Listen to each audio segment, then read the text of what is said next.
everyone, welcome to the video. My name is Ichi, a member of SGLang open source community, and today I'm going to introduce the SGLang Cookbook and show you how to get started with SGLang immediately. This is a hands-on oriented demo. We're not going to dive deeper into the theory. Instead, we'll focus on how to launch models, how to use advanced features, and how to measure performance in practice. By the end of the demo, you will clearly know how to run your first model with SGLang in just a few minutes and how to use our SGLang cookbook. So first, what exactly is SGLang cookbook? SGLang itself is a high-performance serving framework for a large language model. It is designed for fast inference, scalability, and advanced LLM workflows. So on top of that, we built SGLang Cookbook that provides one-click recipe for deploying popular models. The idea is pretty simple. Instead of asking, how do I configure the model on this hardware, blah, blah, blah, the cookbook directly answers this question. So basically, it's just one sentence. How do I use SGLang and related models on hardware Y for a task Z? So today's focus will focus on the Qwen3 model family, especially the Qwen3-30B-A3B, which is the mixture of expert model. So why we're picking this model particularly?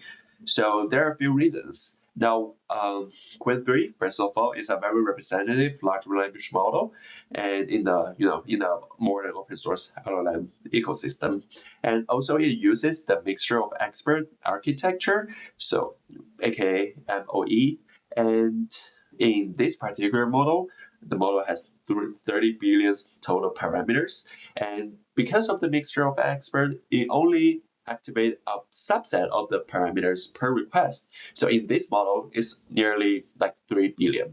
So that's the essence of mixture of expert. For example, if you are asking a math problem and only the math part, like the math expert of the model will be activated and help you answer this question. So what's the benefit of this? The benefit is in practice that your model definitely got a stronger capability and also with lower inference cost. And also the scalability will be increased because each request only activates a small subset of experts. So this makes the model Qwen3-30B-A3B a great example for demonstrating the efficient inference and high throughput with SGLang. And also it's a very easy to use model, and you can just directly deploy it to your GPU and use it directly. So yeah, it will be a great fit for the demo. And today in the demo video, you will see basically 3 use cases. The first one is the basic use case, where we use the cookbook to generate the fastest way to launch SGLang on any hardware. And secondly, the reasoning parser. The reasoning parser separates the model internal reasoning from the final answer. This allows us to stream reasoning token in real time, which makes the model behavior easier to inspect, debug, and evaluate. So this is critical for agentic workflow. And thirdly, tool calling. Tool calling allows the model to invoke external tools or APIs during generation. With SGLang OpenAI compatible inference interface, the model can call tools, receive results, and continue reasoning seamlessly. So this is also pretty useful in agentic workflow. So let's actually, after all of this, let's jump into the real demo. Guys, welcome to the demo. So before we actually dive into the code itself, I want to kind of introduce the SGLang Cookbook. So here we are, SGLang Cookbook. As you can see, it's a website. And if you want to select any models, you can choose the model you want here. And there are some models that haven't get contribution, so it's not checked yet. But in today's demo, we will be using the Qwen3. So we have fully accomplished cookbook here for Qwen3 family. And yeah, here you can see the model introduction and how to install SGLang and model deployment. And here is the key. So basic configuration.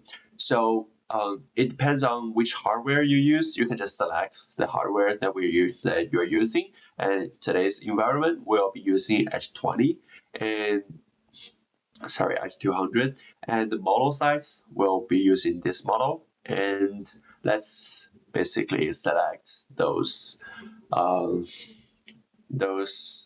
configurations, and we can choose to enable or disable the reasoning parser and the tool calling and everything. So yeah, so here is the generated command. In the basic scenario, we can just copy and paste it and directly use it. And also in advanced scenario, you can also like choose this to actually use the advanced features like reasoning parser and tool calling. And also there are some configuration tips. So if you want to customize the setting up a little bit, like customize the memory context length, you can do it. And also expert parallelism and speculative decoding and kernel tooling, everything. Yeah, you can check out that. And yeah, so those after that, those are like running examples, like the script and the output. You can check out that to see like what is the actual expected behavior, something like that. And also we have the benchmarking. We'll be talking about the benchmark later, but yeah, so this is kind of like by our contribution, by the communities, people will do benchmark on SGLang on this model specifically, and also record those results here. And those are some benchmarking results and scenarios. And yeah, that's the benchmark. Yeah, basically that's it. So it's a very lightweighted but very easy to get started kind of deployment. And our cookbook is aiming for helping people who have zero background experiences to actually get started with it and deploy the model as soon as possible. So yeah, that's the cookbook. And next, let's dive into the code itself and see what's the behavior. Alright guys, welcome back to the code dive in, and hopefully I explained everything previously in a good way so that you can understand everything. And next we're going to be talking a little bit about how we actually use it.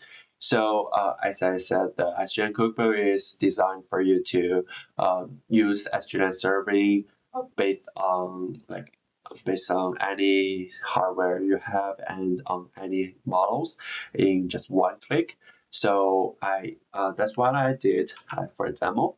I asked SGLang Cookbook, I select a few options and ask the cookbook to generate a command that will immediately help me to launch the SGLang server. So basically here I launch the server, and the model we're using today is Qwen3. It's all generated, the comment, by the way, is generated by the SGLang Cookbook. And we enable the reasoning parser and the tool call parser because we're going to use it in the advanced scenario. So let's click on it and let's wait for the server to get started. And while we're waiting, I want to explain a little bit about the basic scenario. In the basic scenario, we just specify the basic URL and the model, and the message here is I want this model to explain what it is SGLang Cookbook. So yeah, we don't want to spend too much time on it because it's a very basic scenario. And let's just wait for the server to start, and I think it will be pretty quick.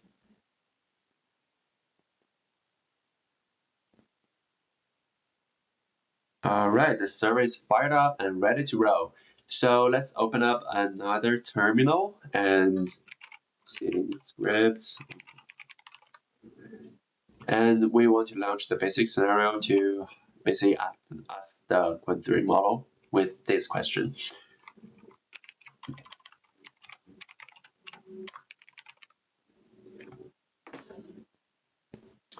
Sounds good. So the server is returning something, and we can see SGLang Cookbook is a beginner-friendly collection of a step-by-step examples and tablet. Yeah, it's pretty accurate actually. Yeah, SGLang Cookbook is a fairly new thing, so I didn't expect it is like that accurate on the model because yeah, but it's actually not a bad summary.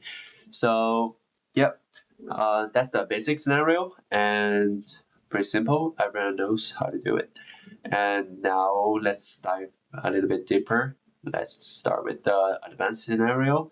And we are using a reasoning-parser and a tool calling here. And for tool calling, we basically defined, so each tool is actually a structured function, right? And each function we ask it to do something for the model to provide additional information. So for example, here we're demoing with the getWeather function, and we define the function to help the model to get the current weather of a certain location. And the property we take is location and unit, because some places use Celsius, some places use Fahrenheit. So we actually want this because it matters, the unit matters. And in the code, so basically here's the tool and we kind of define it here. And in the code, here is the response and just some models in the server take this kind of parameters. It's not that important. And the key is here for chunks in response. So the chunk means that we are using a streaming, and the output is printed out chunk by chunk. And we say if the chunk has the attribute reasoning content, then it means we started thinking, and we'll print a thinking process and a thinking indicator. So that means that we are in the thinking process. And in the accumulated, if the chunk has the tool call attribute, that means the chunk is actually, the model is actually calling tools in this chunk. Then, so we want to extract out all of the tool calls, right? And we wanted to actually use those tools. So we extract out all of the tool calls, and we give it, for each tool, we have that index to it. For example, we only have one, although we only have one function here, which is getWeather. So the index will be just 0, right? But if we have more functions like getWeather, getPopulation, and get like size, everything for a city, then we'll have like different indexes. And yeah, if there's no index in the accumulator, then we manually put the index into it. That means we are gonna call this function. And also in this function, like the parameters we just talked about, the getWeather, we are asking for the name and the unit. So if the name is someplace like Beijing in this example, because yeah, this is a question we're gonna ask. So what's the weather in Beijing? Then the name will be Beijing and the arguments will be Celsius, because the model will figure out in Beijing we use Celsius, then the model will figure out the unit is Celsius. So let's run it to actually show it to you how this is used. Great, Python advanced scenario, and yeah, you can see that the model thinks for a bit. And the keys here, I need to call together weather, location Beijing, and unit Celsius, because it figure out that Beijing uses Celsius. So the tool is called and argument location Beijing, unit Celsius. Pretty simple. And if we change the place to someplace in America, so because in United States people use Fahrenheit, right? So I suppose the model will figure it out and call the tools with different units. There we go. So we have Seattle and unit Fahrenheit. So that's how you actually use SGLang Cookbook to launch server in minutes, and also use the advanced scenario like reasoning-parser and tool calling. And I hope this is helpful to you. And right, next we're gonna be talking about a little bit about the benchmarking. So see you then. Alright guys, welcome back from the demo. Hopefully you learned how to deploy this SGLang server on your GPU using SGLang Cookbook easily in the demo. And next we'll be talking a little bit about benchmarking. So SGLang actually includes built-in benchmarking tools that allows you to measure inference performance in a standardized way. So if you are using SGLang, you can easily do a benchmark using this example command, and this will invoke our benchmarking tools and do the benchmark for you. And also in SGLang Cookbook, we included the benchmark data for the model. We have model recipe we have added. So for example, for the Qwen3 family, we'll be using the Qwen3 dense model as the example. This is definitely gonna be a great model for benchmarking. And in the benchmark, we measure the following inference performance metrics, such as the metric reported including the token throughput, like how many tokens processed per second, and also the request per second. And in the benchmarking, we also test the multiple concurrency level, meaning how many requests are in flight at the same time. So we typically look at the three levels. The first one is low concurrency, so around like 1 request, and the medium concurrency around 16 requests at the same time, and high concurrency around like 100. And in the benchmarking in the SGLang Cookbook, we are using this test environment. And if you have any other GPUs or other like test environment models or any models you like your favorite models, we also definitely welcome you to make contribution to the SGLang Cookbook. And yeah, so here is the example benchmark result. At the low concurrency, we see around 0.323 requests per second and about like 236 tokens per second. And at medium concurrency, the throughput increases, and also the tokens per second rapidly increases to 1,600 tokens per second. And even in high concurrency, we also see a dramatic increase in the throughput. So we can see that the throughput increased significantly with parallel requests. This result shows that SGLang scales efficiently as concurrency increases and delivering higher throughput while maintaining reasonable latency. So for any other detailed scenarios, such as reasoning heavy workload or summarization tasks, you can also explore additional benchmark directly in the SGLang Cookbook. And also, we encourage you to make other contribution to other like GPU environment or models to the SGLang Cookbook. So yep, that's the end of demo. And if you want to get started, I definitely encourage to visit the SGLang Cookbook at cookbook.sglang.io. And if you run your first model in minutes, deploy it, benchmark it, and scale it with ease. And also, we welcome contributions. And yeah, that's it for today's demo. Hopefully that helps you a little. And thank you guys for watching.